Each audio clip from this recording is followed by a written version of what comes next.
السلام علیکم ورحمۃ اللہ وبرکاتہ۔ الحمد للہ رب العالمین والصلاة والسلام علی رسولہ الامین نبینا محمد وعلی آلہ وصحبہ اجمعین ومن تبعهم بإحسان إلى يوم الدين وبعد۔ قال الله تبارك وتعالى إن عدة الشهور عند الله 12 شهرا في كتاب الله يوم خلق السماوات والأرض منها 4 حرم۔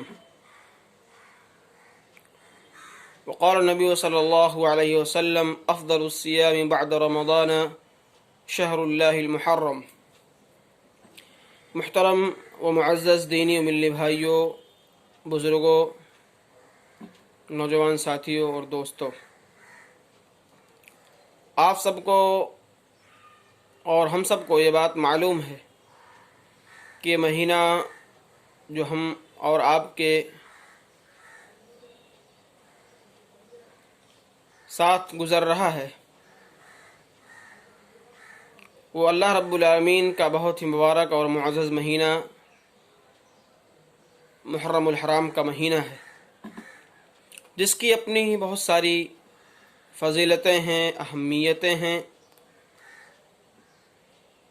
اور اس میں خیرات ہیں، برکتیں ہیں، سعادتیں ہیں۔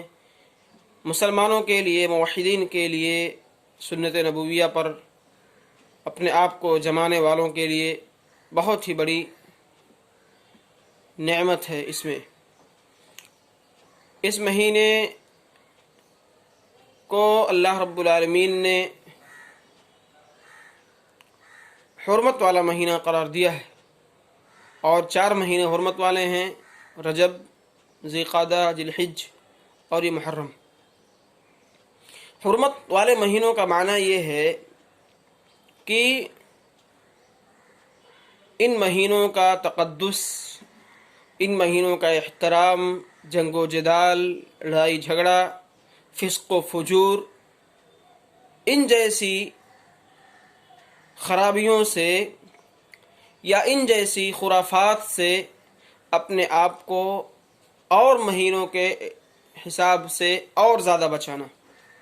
ویسے تو ہمیشہ ایسی چیزوں سے اجتناب کرنا چاہیے، پرہیز کرنا چاہیے، لیکن ان 4 مہینوں کو اللہ رب العالمین نے، رسول اللہ صلی اللہ علیہ وسلم نے حرمت والا قرار دے کر یہ تعلیم دی کہ ان مہینوں میں خاص طور سے ایسے گناہ سے بچنا ضروری اور واجب ہے، اور ان مہینوں میں لڑائی جھگڑا کرنا درست نہیں ہے۔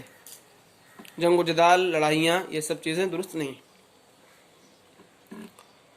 اس کی تعظیم ہے، اس کی حرمت ہے۔ اہل عرب بھی اس کی تعظیم کیا کرتے تھے، جاہلیت میں بھی اس کی تعظیم ہوتی تھی، لوگ کرتے تھے۔ اور اس مہینے میں روزے کے تعلق سے اللہ کے رسول فرماتے ہیں: افضل الصیام بعد رمضان شہر اللہ المحرم۔ اس مہینے میں رمضان المبارک کے بعد سب سے افضل ہے روزہ رکھنا، یعنی سب سے افضل روزے رمضان کے روزوں کے بعد محرم کے روزے ہیں۔ اور یہ بھی حدیث میں ہے کہ آپ صلی اللہ علیہ وسلم شعبان میں سب سے زیادہ روزے رکھتے تھے، یعنی رمضان کے علاوہ۔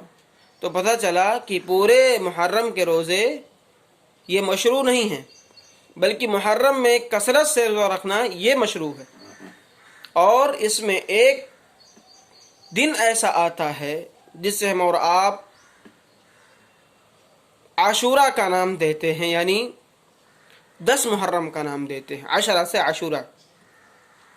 اور یہ مسلمانوں کی تاریخ میں بہت ہی عظیم دن ہے، بڑا ہی عظیم دن ہے۔ 10 محرم کو اللہ رب العالمین نے موسیٰ علیہ السلام کو فرعون جیسے ظالم، سرکش، خدائی دعویٰ کرنے والا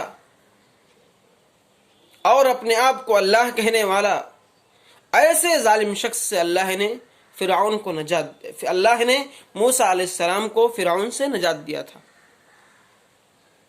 یعنی اسی تاریخ کو 10 محرم ہی کو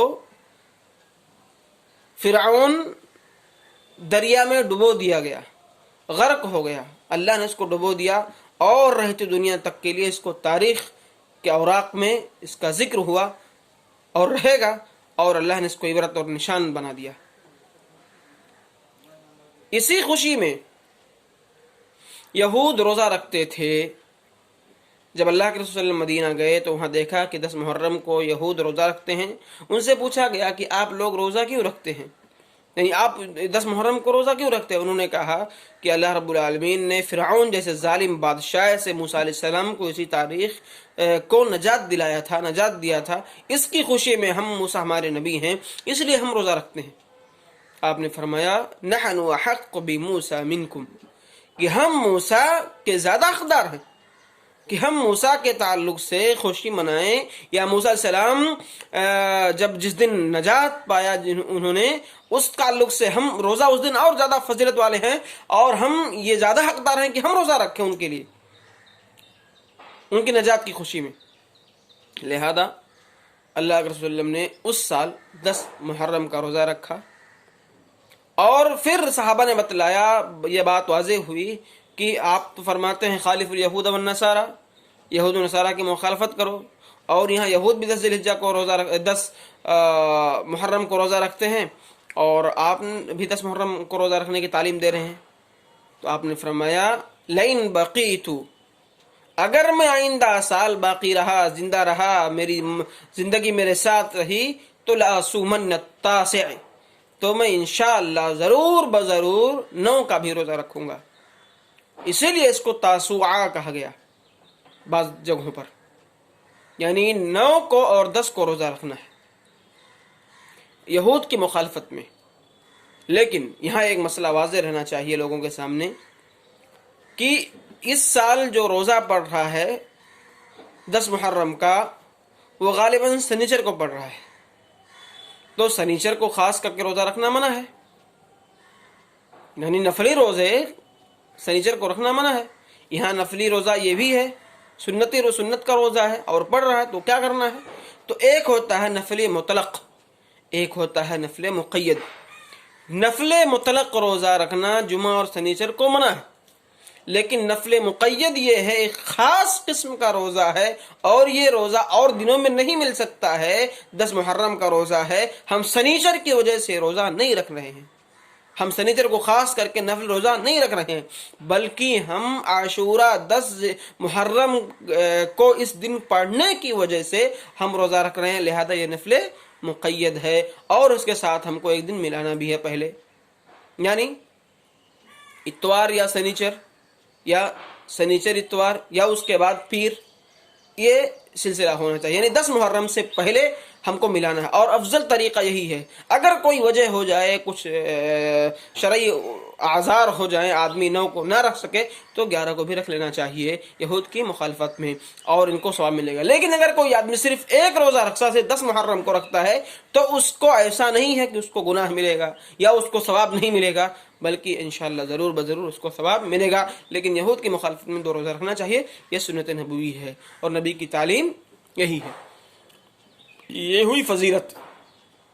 اب ہمارے بہت سارے بھائی جو خود اپنے آپ کو مسلمان بھی کہتے ہیں، اس میں سے کچھ شیعہ بھی ہیں اور روافض بھی ہیں، جو اس 10 محرم کو ایک غمناک دن بناتے ہیں، اور اس میں سبیلے لگاتے ہیں، لوگوں کو پانیاں پلاتے ہیں، شربت پلاتے ہیں، مٹھائی تقسیم کرتے ہیں، اور کیا سے کیا کرتے ہیں۔ یہ سنت کی سراسر مخالفت ہے۔ آپ نے تو اس دن روزہ رکھا تھا، آپ پانی پلا رہے ہیں، یہ نیکی نہیں ہے، یہ نیکی نہیں ہے۔ آپ سنت کی مخالفت کر کے، نبی کی مخالفت کر کے نیکی حاصل کرنا چاہتے ہیں، تو میرے بھائی آپ گمراہی میں ہیں، ضلالت میں ہیں، آپ اپنی اصلاح کیجیے۔ اور بہت سارے ہمارے بھائی تعزیہ بناتے ہیں، اور یہ کہتے ہیں حضرت حسین اسی دن شہید ہوئے تھے، اور وہ پیاسے پیاسے ان کو مار دیا گیا، ان کی پیاس نہیں بجھی، اور فلاں ہوا، یہ ہوا، یہ ہوا، وہ ہوا۔ تو میرے بھائیوں، شہادت صرف حضرت حسین کی نہیں ہوئی ہے، اور سید الشہداء حضرت حمزہ رضی اللہ تعالی عنہ کی بھی شہادت ہوئی۔ کیا آپ ان کا غمناک دن مناتے ہیں؟ کیا آپ جس کے لیے نبی نے کہا جن کے لیے کہ آپ سید الشہداء ہیں، آپ ان کے لیے غم مناتے ہیں؟ شریعت میں غم منانے کی کوئی تعلیم نہیں ہے۔ غم کرنا ہے، آدمی خوش ہو جائے، آدمی غمگین ہو جائے، لیکن غم منائے، سالہ سال منائے، ایسا نہیں۔ شہادت ہوئی، اور تعزیہ بھی بناتے ہیں لوگ، اس میں تعزیے میں حسین کی روح کو ایسا مانتے اس میں حسین کی روح رہتی ہے، کھاتی ہے، پیتی ہے، کیا ہوتا ہے، اللہ رحم فرمائے۔ یہ تعزیہ بھی بدعت ہے، خرافات ہے، ڈھول ہے، تاشے ہے، یہ ساری چیزیں بھی گمراہی ہیں۔ ایسے ان تمام چیزوں سے لوگوں کو پرہیز کرنا چاہیے، اور اصل سنت جو صحیح طریقہ ہے، سنت نبوی کا ہے، نبی کی سنت ہے، اسی پر عمل کرنا چاہیے، اور محرم کی حرمت کو باقی رکھنا چاہیے، محرم کی حرمت کو باقی رکھنا چاہیے۔ اللہ سے دعا کہ اللہ تعالیٰ ہم تمام لوگوں کو محرم الحرام میں عبادتیں کرنے کی توفیق عطا فرمائے، اور ان کے ایام کو زیادہ سے زیادہ روزوں میں ہمیں صرف کرنے کی توفیق عطا فرمائے، اور اسی طرح سے عشر محرم کا جو 10واں محرم ہے، اس میں روزہ رکھنے کی، یا 9ویں محرم کو روزہ رکھنے کی، دونوں دن کو ہمیں توفیق عطا فرمائے۔ آمین۔ السلام علیکم ورحمۃ اللہ وبرکاتہ۔